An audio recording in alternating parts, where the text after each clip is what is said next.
Today, I've got the latest news from the nullification movement, bills moving forward, and even a few laws on issues like sound money, central bank digital currencies, biometric surveillance, and firearm financial privacy. I'll get to all that and more in just a moment. But first of all, welcome and thank you for joining me here on the path to liberty. I'm Michael Bolden with the 10th Amendment Center, and this is the Fast Friday edition of the show for May 10th, 2024. And to kick this off, let's start out with a quick introduction to the strategy that we use right from the founders. Here's Roger Sherman in December of 1787. He said, "All acts of the Congress not warranted by the Constitution would be void, nor could they be enforced contrary to the sense of a majority of the states." And in short, and James Madison followed this up a few weeks later with a recommendation that the states and individuals use a refusal to cooperate with officers of the Union to stop federal programs. And if you want to learn more about the founders' strategy to enforce the Constitution without waiting on the federal government to magically do what it never does, which is limit its own power, you want to check out this important episode from our archives, Constitution 101 Enforcement Mechanism. That'll be linked to in the show notes over at 10thamendmentcenter.com/path to liberty. But let's go and get right to these latest reports. First, I want to cover central bank digital currencies. And on May 1st in Utah, a new law, House Bill 164, went into effect, and it specifies that a central bank digital currency is not specie legal tender and is not legal tender in the state. And as Mike Meharry reports, that effectively excludes central bank digital currencies from the state's definition of money under the Utah Specie Legal Tender Act, which has been around since 2011 and treats gold and silver as money as they should be rather than a mere investment vehicle. House Bill 164, Mike writes, also changes the definition of money under the state's Uniform Commercial Code. That's UCC. That's the approach that most other states looking into doing this have been taking. So I like how Utah's doing a 1-2 punch in the language of their legislation. It specifies in the UCC that money does not include a central bank digital currency. We don't know how this is going to play out, but if you want to learn a little bit more about that, of course, read that report. We also have one in Tennessee going into effect on July 1st, taking that latter approach. It adds in the Uniform Commercial Code that the term money does not include any central bank digital currency in that definition. And Mike points out that there was an amendment added throughout the process that actually kind of ramped it up a little bit, too. It added language to also exclude a central bank digital currency from the definition of a deposit account. And similar legislation on that end has already been signed into law in Indiana, Florida, South Dakota, and Utah. So we've got a number of states, along with Tennessee, taking steps against CBDCs. Here's a small step in Georgia that was just signed this week by the governor. House Bill 1053 prohibits a state governmental agency from accepting a payment using a CBDC. It also bars all state government agencies from participating in any testing of a CBDC. And that's similar to a law passed in Alabama. And then we also have others in Indiana and South Dakota this year. And here from the legislative findings, I thought this was interesting that they included this in the legislation in Georgia. A central bank digital currency, they write, would be an unacceptable expansion of federal authority by giving the federal government unprecedented control of the lives, freedoms, choices, and sovereignty of the people of Georgia.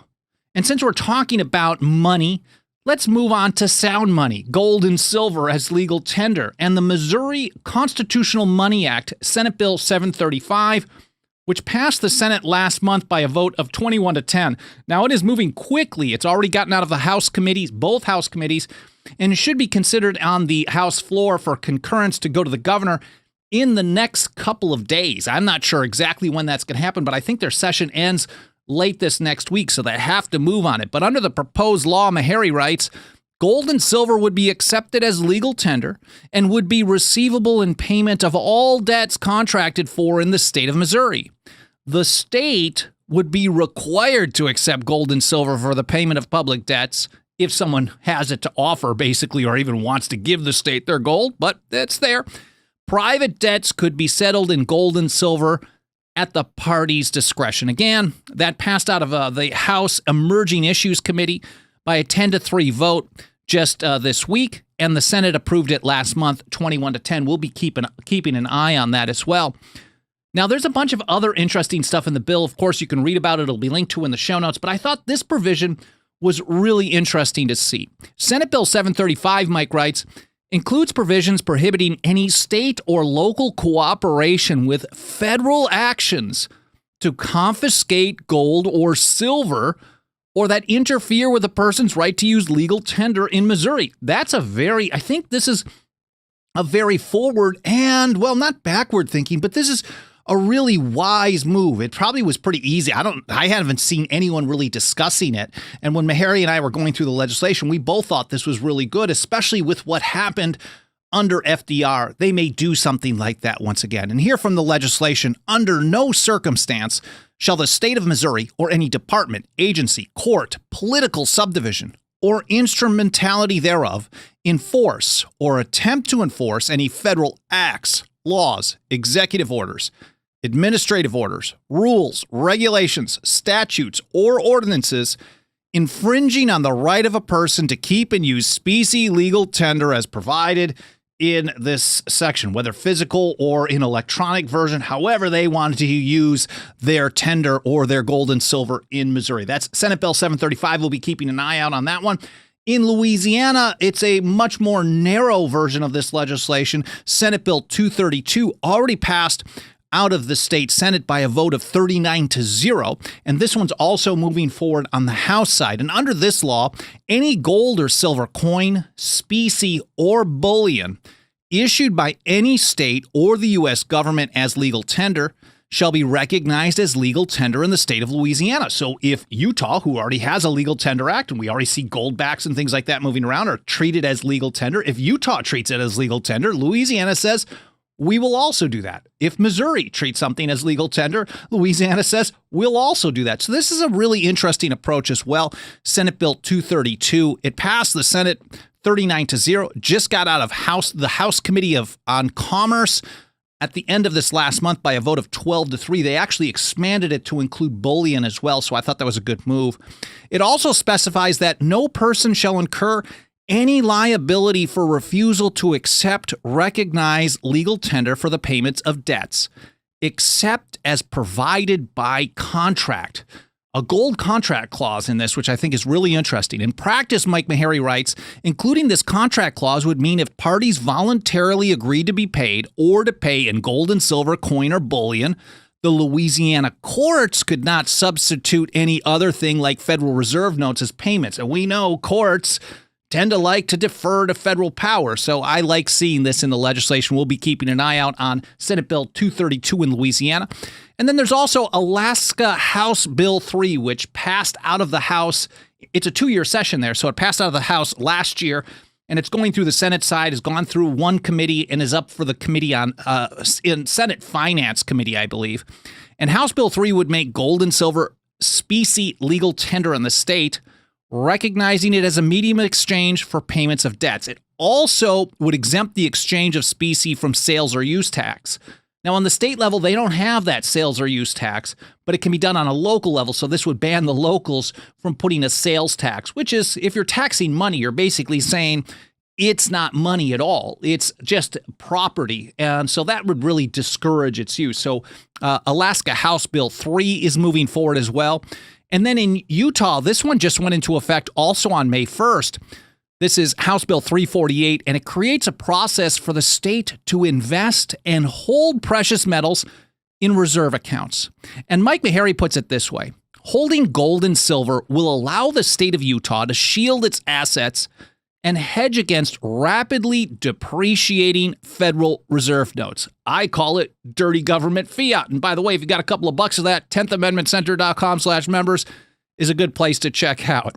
Anyways, Mike also points out that adding gold and silver in reserve could also create a pathway for Utah to maintain financial independence should the U.S. dollar collapse, which is a very real possibility as the world moves away from the greenback as its reserve currency. So just basically saying we're going to put something in something safe. It's not a huge amount, but it's at least a percentage there in Utah. And a bill sponsor, Representative Ken Ivory, who I've known off and on for many years, in a press release following the passage, Ken said, the law will position Utah to weather the economic turbulence and inflation resulting from decades of federal fiscal recklessness. Good point, Ken. Gold and silver have been the best rainy day investments since Noah. Utahns know a nation cannot print prosperity. Sound money is the key to a sound economy and real sound wealth. So in Utah, that's House Bill 348. That just went into effect on May 1st. Now, next up, I want to talk about Firearm Financial Privacy, or what most states are calling the Second Amendment Financial Privacy Act. This is a state bill, state legislation, to ban the use of what's called a firearm-specific merchant category code. This is for credit card processing, which was first launched by the IRS, not necessarily just for credit cards, but specifically to categorize merchants. This was first launched by the IRS, and now people want to use it as a way to track and trace all kinds of firearm accessory, and ammunition purchases. It's really another de facto registry through the banking system. So financial and banking surveillance, which we got, of course, through the Patriot Act and so many other things. But to help protect the privacy of these transactions, they're basically saying we're going to ban these merchant category codes on the state level. And I covered this in much more detail in an episode last month, Firearm Financial Privacy Nullification Status Report. And so far, as of that report, we had Mississippi, Idaho, North Dakota, Montana, Tennessee, Florida, Utah, Wyoming, Indiana, and Kentucky have all seen these Firearm Financial Privacy or Second Amendment Financial Privacy Acts signed into law, some last year, a few others this year. And now we can also add to that Tennessee, which is Senate Bill 2223. It goes into effect July 1st. Iowa, House Bill 2464 also goes into effect on July 1st. And then Alabama was just signed on the 7th. So just a couple of days ago, Alabama Governor Kay Ivey signed the Second Amendment Financial Privacy Act, Senate Bill 281, and that is now law, but it goes into effect on October 1st. So at least, if you add it all up, I went to government-run school, so my math skills are terrible without my phone. I think it's like 13 so far signed as law, Second Amendment Financial Privacy Act. And we also have a couple other states that are still in process in the legislative session. New Hampshire, House Bill 1186 has passed out of the House, and it's moving through on the Senate side. And then in Louisiana, I believe it is Senate Bill 301. I'm not 100% sure if that's the right bill number, but that one's already passed out of one chamber and is up for consideration in the other. So we'll be monitoring that. So we've at least got 13. And the fact that once a few of these started passing or moving forward in 2023, the credit card companies immediately folded and said, well, we're going to put this on pause. For us, we've been saying all along, that's a green light to keep pushing forward. And none had been signed as law at that point. So we've gone from just considering legislation to putting it on pause to now at least 13 states saying, if you try to implement this, we're not going to let you do it here. So this is very positive news as well. And I want to keep going with surveillance and talk about biometric surveillance and privacy. Another one in Utah. These all go into effect on May 1st in Utah. There's a new law, Senate Bill 231, that prohibits government entities, including law enforcement agencies, from obtaining biometric surveillance information without a warrant and a publicly available written policy outlining the agency's use of such biometric surveillance. And this includes iris scans, voice recognition, heart rate scanners, software that analyzes a person's gait. So there's gait surveillance, gait detection. They often say, I've learned in some research of the last few years, that gait detection is actually far more accurate than things like facial recognition. So they're being very forward thinking here of all the types of things, or maybe they know stuff that we don't know, but they're trying to deploy more types of total control surveillance to monitor what you're doing, where you're going, who you're talking about, what you want to say, what you think, what you buy, etc. And so at least you'd get some limits in Utah on iris scans, voice recognition, heart rate scanners, gait distinctive movements, etc. Now, it specifically does not include facial recognition. In Utah, they actually included in the bill to say that this does not include facial recognition, and that's a bad one as well when it comes to mass warrantless surveillance. So they will certainly have to come back and address that again next year. We've done an episode here just recently about how Utah has really been building on the pro-privacy, the privacy protection legislation, small step, one at a time, over a period of about a decade. So I would like to see more happen there as well. But if we're talking about facial recognition and biometric surveillance, there's also New Hampshire. House Bill 1688 already passed out of the House, and it would expressly ban AI biometric surveillance by law enforcement without a warrant. And in essence, because of the way the technology works, Meharry points out that this would prohibit law enforcement agencies from using virtually any facial recognition systems for surveillance in public spaces without a warrant. And if you're going to do it in a public space with a warrant, it's going to be pretty hard to describe the person, place, or thing to be searched or see this, because these are mass warrantless surveillance tools. We'll see how that plays out. It has already passed the House. It is through a committee on the Senate side, and I believe it should be voted on the Senate floor sometime in the next couple of weeks. Now, it's important to point out that each of these bills and laws that we're discussing here today, and I'm only covering just little bits and pieces. I hope you're interested enough to read and learn more about them. Of course, Alan Mosley will organize the blog post for this episode, and I'll get it published a couple hours after this live stream is done over at 10thamendmentcenter.com/path-to-liberty. So any of these things that you're interested in, you can just click on one of the links and you'll be able to learn, what went down in New Hampshire or Utah or Missouri, etc. And you can learn more about that, maybe give you some ideas on what you can do to take action to do something similar in your own state if you're not in one of these others. But each of these, really, if you think about it, in the grand scheme of things, against the largest government in history, the big empire, they're really just a small step forward for liberty. But as Thomas Jefferson told us, every step forward for liberty is an important one.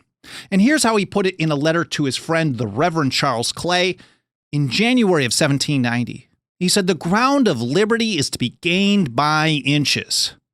We must be contented to secure what we can get from time to time and eternally press forward for what is yet to get." And I'm paraphrasing here, but he basically said, why? Because it even takes time to convince people what is for their own good. You have to show them, lead by example. But every time you get a win, you don't say, well, it's all done here. We got something good. We got a W on the board. It's all over. No. And Samuel Adams gives us some advice on this as well. Here he is writing in his great essay as Candidus in the Boston Gazette, 1771. "Instead of sitting down satisfied with the efforts we have already made, which is the wish of our enemies, the necessity of the times more than ever calls for our utmost circumspection, deliberation, fortitude, and perseverance. And with your help, we are going to have the perseverance, the fortitude, the circumspection, and deliberation needed to keep pushing forward for the Constitution and liberty, whether the government likes it or not. And I can assure you, they definitely don't like it. But if you want to help us spread the word, you want to help us do this kind of work, do the activism on the ground, do the reporting, the tracking of legislation, working with people to get involved. If you want to help us, nothing helps us do this work more than the financial faith and support of our members. A couple of bucks of that dirty government fiat goes a really long way here at the TAC. You can join us over at 10thamendmentcenter.com/members. We also have annual, 5-year, and lifetime options. Again, that's 10thamendmentcenter.com/members. I'd be extremely grateful for any consideration you can give to joining us today. Of course, you can. There's a bunch of free, easy peasy things you can do to help us spread the word as well. Of course, sharing links to the episode, whatever platform you watch or listen on. Smashing the like button, reviews on various platforms like Apple Podcasts, subscribing, getting notifications. All those things can trigger algorithms and tell those platforms to show us to more people. So I'm very grateful for your help. Whether it's financial, whether it's taking actions to help spread the word, or a combination of the above. And I really appreciate you being here. I hope you enjoyed this episode. I hope you have an awesome weekend, and hope to see you next week here on the Path to Liberty.